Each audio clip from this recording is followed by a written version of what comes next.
Ayos na yung pagkakatimpla ni Migo Randy. Kupang simple lang. Andito na sila upang kayo'y gutumin. Mga kahab-hab, aming lab na lab, mukbang nasagad kahit magdamag. Randy and Ando, sagot kung nagugutom. Walang kabagay-bagay, doon ka masasanay. Dito mukbang sa kapulutan na yung tagay. Hay, hay, hay. Randy and Ando ang pinakaastig na tandem. Sibugan at kwentuhan, halika na, let's join them. Magandang araw po mga kabab. Magandang araw din po mga kahabab. Yes, alright. Kumpleto na naman ang team Randy and Nandong. Okay, ipagluto ko kayo ng hinubarang pata ng baboy. Yun. Ito yung ating pata. At mayroon tayong LED fluorescent. Yan. At ito yung ating mga sangkap. Okay mga kabab, mayroon tayong aswete oil, luya. Sabay natin yung bawang.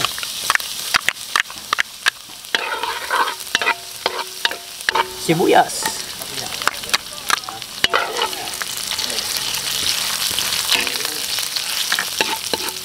Yes, nagisa na natin lahat mga kabab. Ilalagay na natin yung ating pata ng baboy.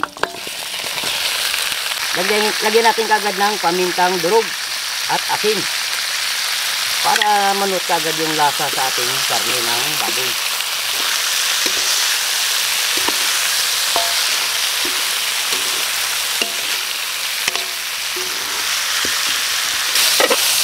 Ayan na mga kabab, na naririnig nyo naman na sumirit-kirit na, nagmamatika na. Maglalagay na tayo ng tubig. Yun. Itong tubig na ito ang magsisilbing pampalabot sa ating pata ng baboy. Babalikan na natin yung ating nilalagang pata. Wow, ang lambot na mga kabab. Ilalagay na natin yung ating ubad ng saging. At hintayin na lang natin na lumambot na maluto yung ating ubad ng saging mga kabab. Okay, luto na malambot na yung ating pata at luto na yung ating ubad ng saging. Samitan ta. Wow, the best. Miguandong, prepare the table. Ababa na.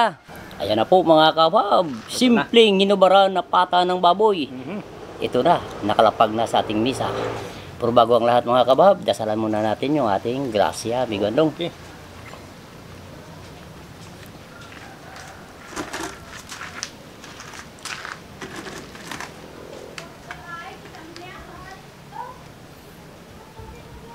Ano pa hintayin natin? Ababa na. Simpleng hinubaran. Hinubarang pata. Yan ang mga diskarte mga kabab. Kung nasa bundok kayo, na paikutan kayo ng saging. Oo. Kung may karne kayo, o manok na native, yun ang gagawin nyo, simple-simple lang. Kung wala kayong pangbili ng gulay. Kasi ang mga gulay ngayon, grabe kamahal. Kahit repolyo, di ba? Miguandong? Tataasan na naman ang ano natin, yung bilihin.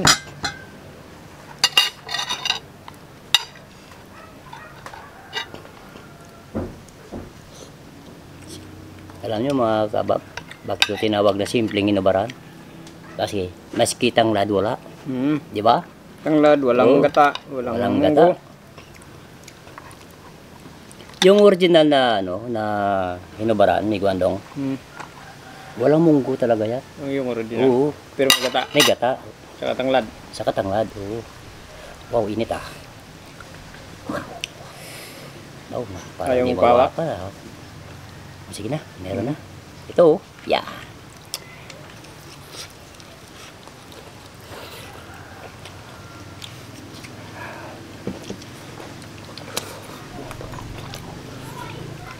Grabe.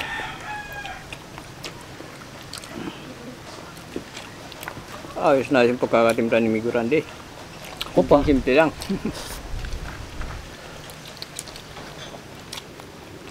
Saging lang, kung pinapaikutan yung bahay ninyo ng saging. Saging lang. Ang katapat. Serve na ang isang pananghalian. Diba, may kandong? Sa marong sibuyas, luya, bawang. Igisa mo lang sa aswiti. Kahit walang aswiti, mga kabab, pwede. Sa akin may gulandi, first time na ako nakatikman ng inubaran na walang munggot kita. Ayun lang.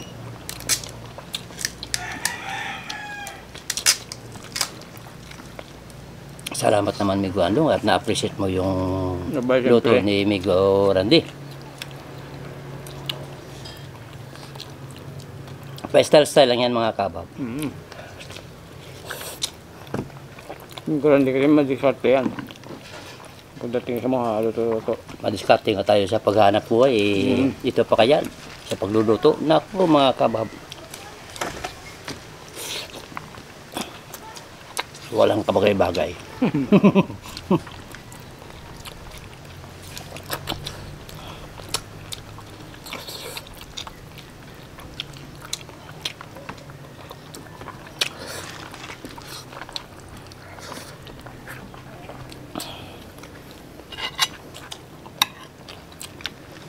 Di pa alam ni Migo Andong to eh.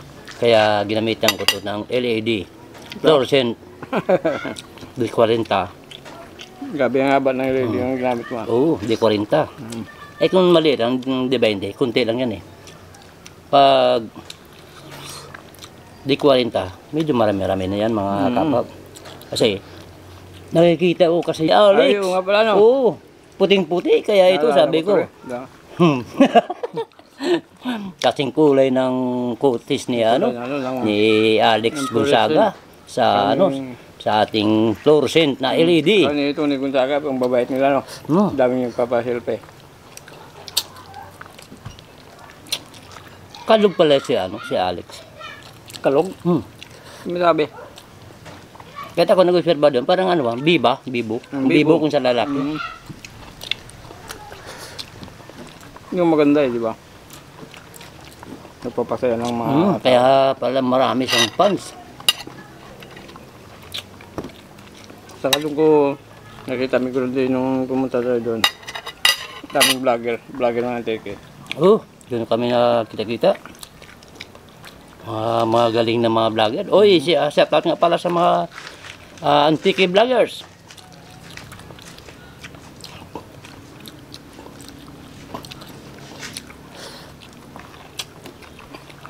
Sari-sari naman yung mga content nila. Hindi kagaya sa atin na hababan. Kain. Sa pagluto.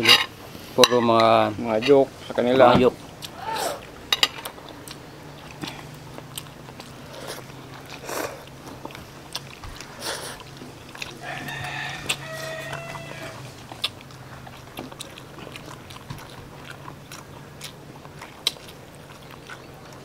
Marami pa kami stock dyan sa freezer mga kabab. Sabi. Ilang araw pa yun bago umubos. Almost mga 30 kilos pa. Diba? Mas makakatipid kami gumanong pag sa pag bumili ka ng buo. Tapos ipapakatay mo lang. Makamura pa. Kaya nga malaking tipid.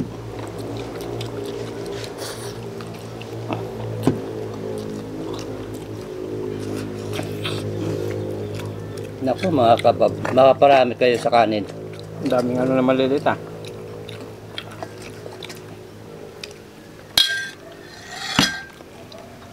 Daming maliit na nabuto. Oo.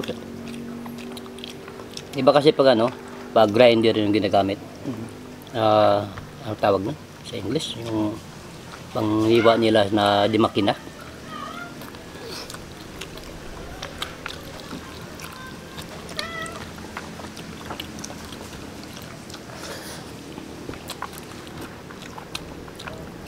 Ang layo mga kabab nung pumunta kami ng San Jose Antique.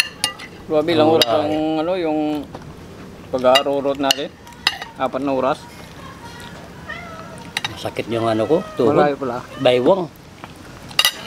Sabi, nakakapagod din pa kahit nakaupo ko sa kutsi, Yung pala, yung UE pala nasa Sibalog pala yan. Sibalog. Hindi nabasak ng yan, ng San Jose. Hindi. Pagtawid mo isang bayan, San Jose na yun. Yun na ang kapital ng Antique, San Jose. Kaya pala, pag binanggit ko yung yung UE, nasa Sibalog na yan Katakang ako. San Jose yung pinuntahan natin. Pero pag sinabi natin UE, si Balob. Tibalog. Pabundok la yung ano. Yung si Balob. Kami yan kasi dito sa atin. Parang i-issue din yun yata eh. Basta mga university. Mura lang yung tuition, wala yata. Kasi dito sa kapitbahay namin, doon sa nag-aaral sa Sibalog. Nandun yung mga pamangkin ko nag-aaral. Sa si Balob. Doon din? Hanggang sa mag-graduate sila. Kaya nga nung pinas ko yung kanatin eh, yung video na nakuha ko eh. Natanong pa sila. Pumunta ka pala doon. Ganda ng ano, ng eskwela ng ano. Ganyan, ang laki. Sabi, daming estudyante. Saka first time ko nakita doon si yung magkapatid si Alex Lutaka at si Tony. Concert. Live. Yun, maagang pamasko yun sa mga antikin nyo, mga kabab.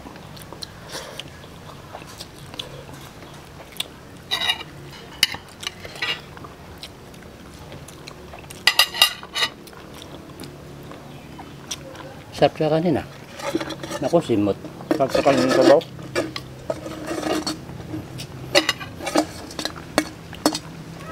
Taob. Kasi yung timpla ko, medyo maalat-alat pag yan, sabaw mo sa kanin, tamang-tama lang. Tama yung lasa. Pag nasa kanin na. Depende sa inyo kung dami yan yung sabaw. Eh, pag maraming sabaw, parang matabang na. At saka ito mga kabab, kung mag-isa kayo, kung gigisa kayo, lagyan nyo na kaagad ng, ng asin para yung asin manunot kaagad sa karne. Para pag, ano man, tawag? Tuloy mo na. Pag inangkit mo, gana ba? Yun, may lasa talaga sa loob. Kumain ka namin gulan din. Huwag kayo mapapahuli sa, sa paglagay ng asin. Wala nga yun, sa labas lang yun, yung tabang, yung Yung lasa. lasa, yung alat. Maganda na pag gisa o di sa paglaga. Lagay agad yung asin. Oh, simple. Kaya nakumang style ko, depende sa mga kusinero yan, may gando. Okay, shoutout na po tayo. Sildo Nakwat, Erwin J, Meljon Taton, John Mel ni Pumasino ng Bangaklan. Ay, sa mga taga-Bangaklan yun, shoutout po sa inyo lahat dyan. Robenter Tormes, Rina Magpatok in Butuan City, Ricky Sitar, Julio Castillo, Ruben Jacob. Pwede maintain mo ko. Eh, siyempre, hintayin kita. Ayun nga pala, hindi pa pala nakawag-subscribe sa channel namin. Randy Nandong, pag-isiro po, kung may time po tayo. Pag-pindutin po na notification bell para updated po tayo sa mga bagong videos natin. Sa mga bagong viewers po, pag-subscribe po sa channel namin. Yes. Para, sabagay malapit na rin po yung Pasko. Naku, Pasko na naman para sa mga inanak natin. Tamaskon na lang sa amin yan, mga kabab. Yung pagpindot ng multiplication. Naku, notification. Notification. Kinaya mo naman yung kaibigan natin sa sa San Juan eh. Sa mga libertad.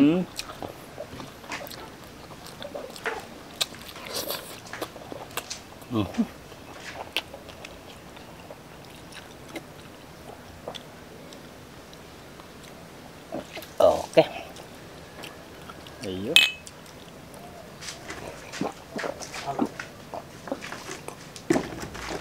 Wow. Grabe. Napakasarap. Bundat na naman po mga kabab. Maraming salamat po.